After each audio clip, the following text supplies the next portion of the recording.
E terminou agora há pouco a coletiva da Força Tarefa, responsável esta manhã por cumprir os mandados de busca e apreensão envolvendo a Segurança Pública de Santa Catarina, Tribunal de Contas e Ministério Público. O Eduardo Cristófoli acompanhou toda essa coletiva e traz agora alguns destaques dos principais trechos. Boa tarde, Eduardo Cristófoli, a informação ao vivo é contigo. Algum nome divulgado? Por enquanto acredito que não, né? Não é procedimento eles divulgarem já essas informações, né, Eduardo? Mas você acompanhou com detalhes e pode nos trazer a informação.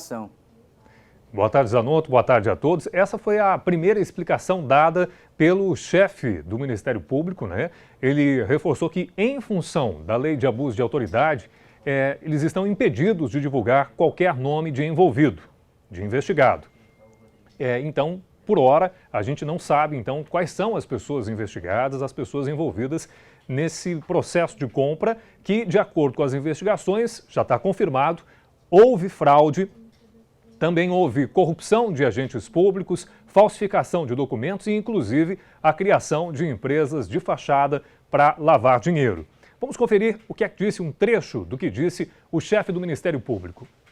O que é possível apurar até o momento é a indicação de uma possível existência de uma organização criminosa, Carlos, que agiu mediante um sofisticado esquema de corrupção que envolve agentes públicos, a falsidade ideológica de documentos oficiais, a utilização de empresas de fachada administrada por interpostas pessoas, lavagem de dinheiro, entre outras infrações.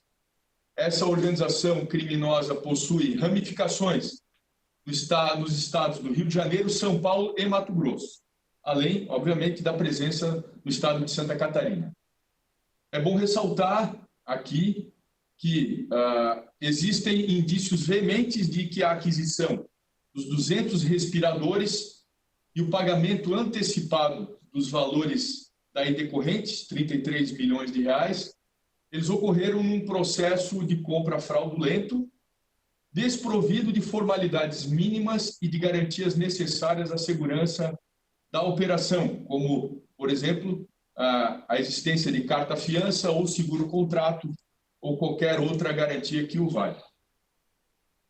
Nesse contexto, o pagamento antecipado, é possível dizer que o pagamento antecipado foi um elemento fundamental para a obtenção da vantagem patrimonial ilícita em prejuízo ao erário público.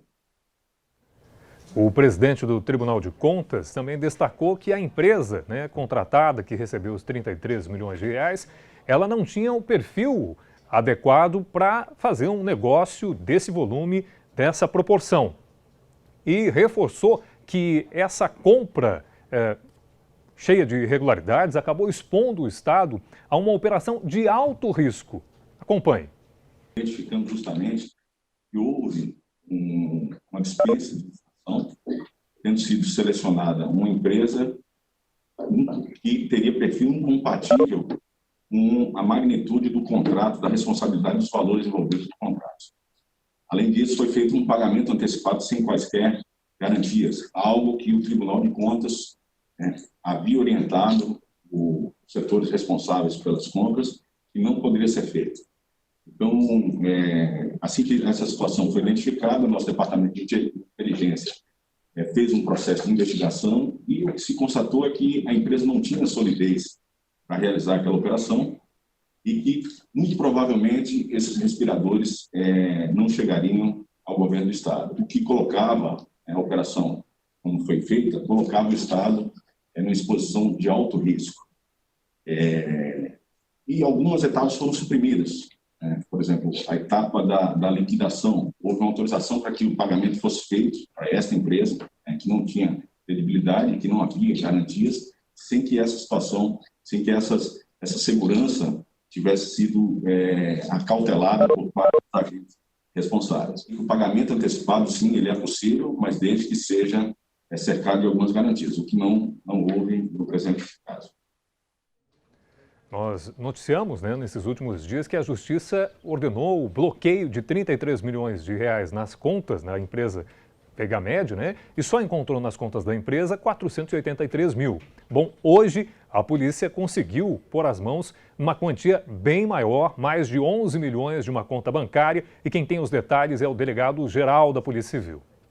A Polícia Civil, através de uma representação, obteve êxito no sequestro cautelar de 11 milhões de reais, vão em uma conta bancária e agora estão devidamente sequestrados esses mais de 11 milhões de reais para ressarcimento do Estado de Santa Catarina, sem prejuízo de outras ações que estão sendo encetadas, assim como também dos valores que hoje restaram apreendidos e que estão sendo contabilizados, além de outros materiais que foram encontrados nos locais onde as buscas foram realizadas e que dizem respeito a máscaras, a equipamentos, ou seja, aparelhos respiratórios, respiradores, e que serão trazidos ao Estado de Santa Catarina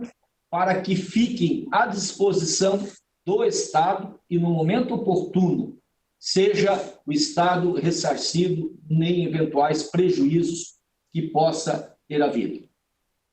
Bom, depois de meia hora de explanação, de detalhamento da operação e também da investigação, a Força Tarefa abriu para os questionamentos da imprensa.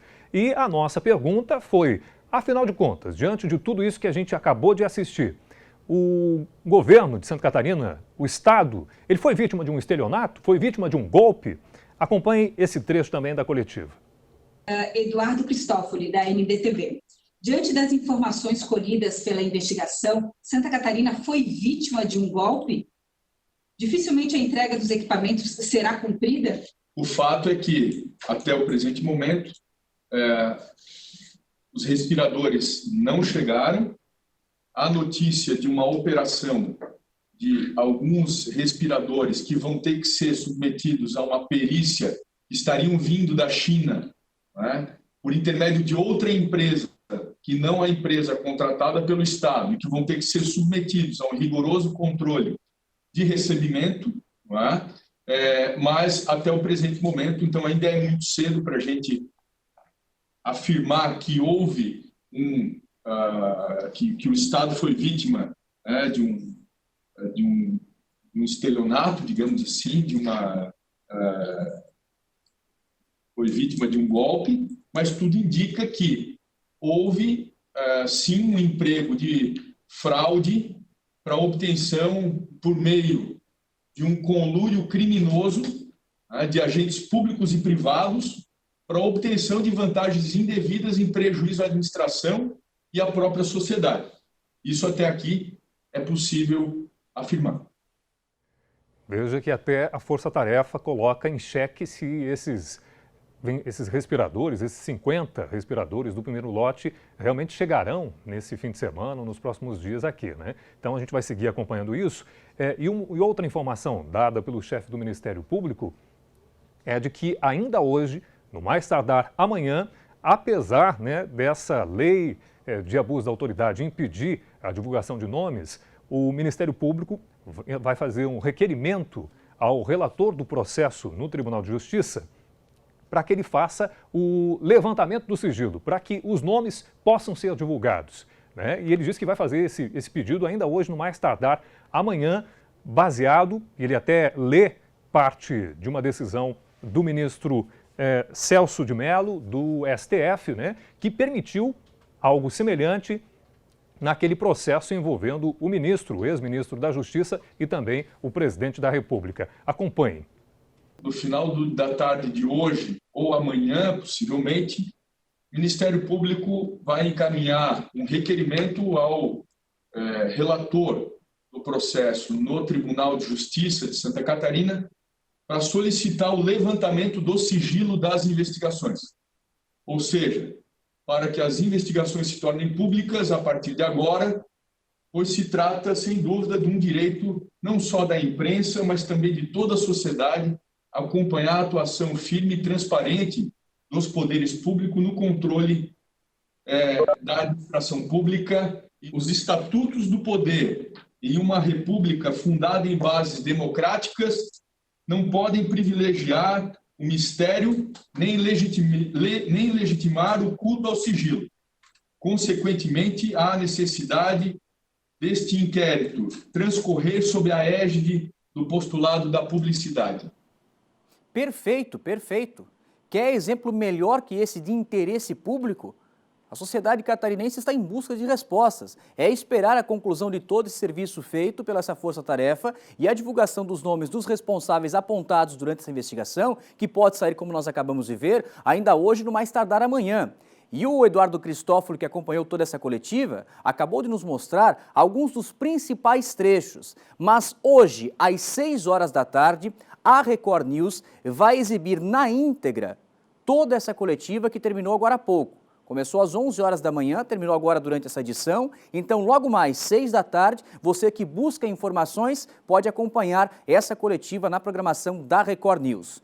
E durante evento com empresários do LIDE Nacional, o governador Carlos Moisés da Silva criticou a cobertura da imprensa nos casos dos respiradores comprados sem licitação e com pagamento adiantado de 33 milhões de reais. E é óbvio que essa fala repercutiu em vários órgãos de imprensa. Vamos acompanhar.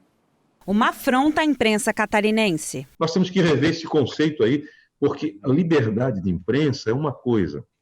E o que estão fazendo hoje aqui em Santa Catarina, eu não tenho dúvida que é algo que os senhores podem me ajudar muito, fica muito meu apelo. Porque em todos esses veículos de comunicação, os senhores têm propaganda, os senhores têm comerciais, os senhores vendem os seus produtos. Eu acho que um recado muito claro de um jornalismo decente que tem que ser feito. Esse foi o tom da conversa do governador Carlos Moisés com empresários do LIDE Nacional que aconteceu nesta sexta-feira.